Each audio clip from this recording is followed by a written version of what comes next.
Christmas lawn ornaments are the OG of holiday decor. Who doesn't love them? Apparently not many, because not only is their popularity enduring, it's exploding, with their value going through the roof.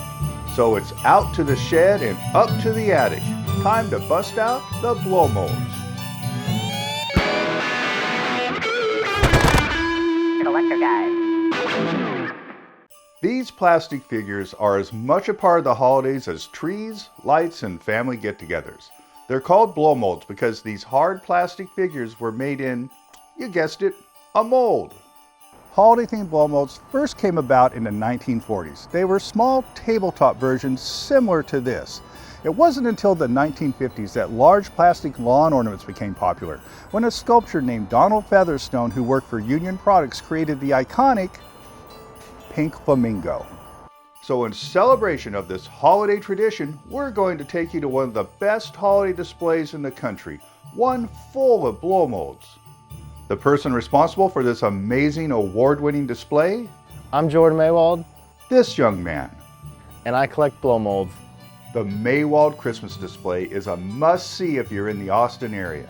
Spread over 4 acres, Jordan, along with some help from family and friends, begins the laborious process of assembling this award-winning display many months before the holidays.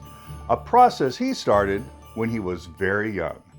I started this Christmas display when I was 9. My father and I used to put up Christmas lights when I was little, and then it came to the point where he didn't want to do it anymore, so I started putting lights up. I was hanging lights on the roof when I was 9, but it was nothing this big. It was just lights. Something I love to do, and it's something I'll continue for the rest of my life.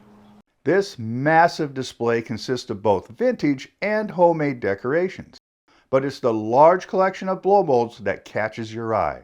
So I started collecting blow molds about 3 years ago.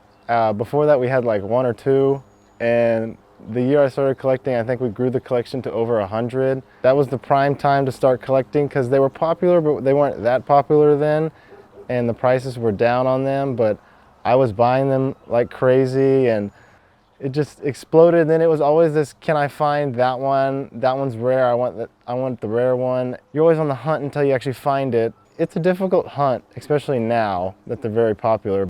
And as word of their beautiful display spread, the crowds grew into the thousands. That's when the Maywalds came up with a great idea. It got to the point where it was getting bigger, and my dad said, well, since you do this for your community, why don't we also raise money when the community comes, and you should pick a charity. So we thought about it, and we decided to choose Make-A-Wish.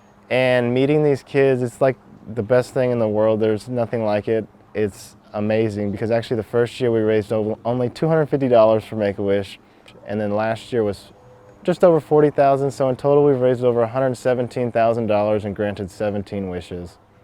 Leading to a unique way of celebrating each child who has been granted a wish. Tell us about this Make-A-Wish area. So this is basically what the display is all about. This is the part of the display that tells the story of why we do this. So this is, I call it Wish Lake. So we do our display for the Make-A-Wish Foundation. So we raise money to help grant ill children's wishes. So actually every single time we grant a wish, I add a reindeer. So there's 17 reindeer up here. We've granted 17 wishes. So it's always cool when everyone comes back the following year. They're like, you added 5 reindeer. So actually last year there was 12. This year there's 17. So awesome. And there's a story behind how you got all these reindeer originally. Yeah, so actually you'll never find reindeer painted like that, because I painted them myself, because we actually went up to the factory when it was closing, and we purchased all of like the reindeer and the sleigh, and it was unpainted. So I think we paid, I think it was $2 for each reindeer, and we loaded up the U-Haul and we brought it back to Texas. And I wish I actually would have bought more. I think I bought 21 reindeer there, but I wish I would have bought the whole bin, because it was a great deal. And at the time I didn't know what I was going to use them for, but if I would have known I was going to use them for that, I probably would have bought about 200 of them. And you painted this sleigh too. Correct, yes, I painted the sleigh and put my own twist on it, because Make-A-Wish, their logo is blue and white. So I painted the reindeer and the sleigh blue and white. Jordan, tell us about this display here. You have some really cool stuff going on here. So this is a vintage storefront. Everything in here is from about the 60s, and it's funny because I'm so young, but I love the old stuff. And for example, the Santa right there, he's from the late 60s. He's a Polaron piece, and he's one of the rare blow molds to get. And I think he's neat because he moves back and forth like the snowman, but actually I found him on Facebook Marketplace from a lady in Birmingham, Alabama. She had it in her barn for $25. Wow. And so she shipped it to me, but of course it did not look like that. I had to completely restore it and bring it back to life, patch the holes, but I was so excited to get that piece. That was my first mechanical blow mold piece to get, and then I wanted to find the snowman, so found the snowman, and actually that's the condition I found him in. Still has the original shovel, which it's hard to find the snowman complete like that. And I don't know which one's my favorite, but I think I'm leaning towards the Santa, probably because I had to completely restore him. But the snowman's really cool. That's cool. And then in the middle here, that's very, very desirable. That's like a holy grail blow mold piece right there. Yeah, and it's made out of styrofoam, so it's different, but that's really old, and for it being that old in the condition it is, and it's really neat. And then I wanted to add a flicker bulb in it to make it look like the fire was actually working instead of just a regular bulb. So the regular bulb didn't flicker like that? I'm not sure what bulb was in it, but I saw the flicker bulbs at Home Depot, and I was like, I'm gonna put a flicker bulb in it to make it look cool. There you go. And there's a story about the toys underneath this tree. Yes. So actually all the toys underneath the tree were either my mother's or my uncle's when they were a kid. So all the trucks were my uncle's, and the cash register, the Donald Duck, the clock back there were my mom's when she was a kid, and then the green pedal tractor was my uncle's when he was a kid down there too. So everything has a story in here. So some of the stuff we buy, but some of the stuff we already have, like all the old toys. So really cool. Now this is a blow mold collector's dream. How many blow molds are in this area right here? I think it's roughly about 100, give or take. Give or take. I don't even know. I haven't counted them yet. You don't know. What are some of the highlights of these? Like there's some really hard to find collections here. Of course the train, everyone always wants the train. So, and then of course you have all the Disney ones, all the kids love Mickey, Minnie, Goofy, all of them. And then of course the 5-foot Santa, everyone knows about the 5-foot Santa Claus. He's fairly common, but actually I got him from the factory unpainted as well, and I actually airbrushed him. So. And there's some homemade pieces in here too, right? Yeah, so actually, for instance, one of them was a Halloween decoration, and I stripped the Halloween off of it, and I stenciled on a snowman and words that said "Let it snow." It's really cool.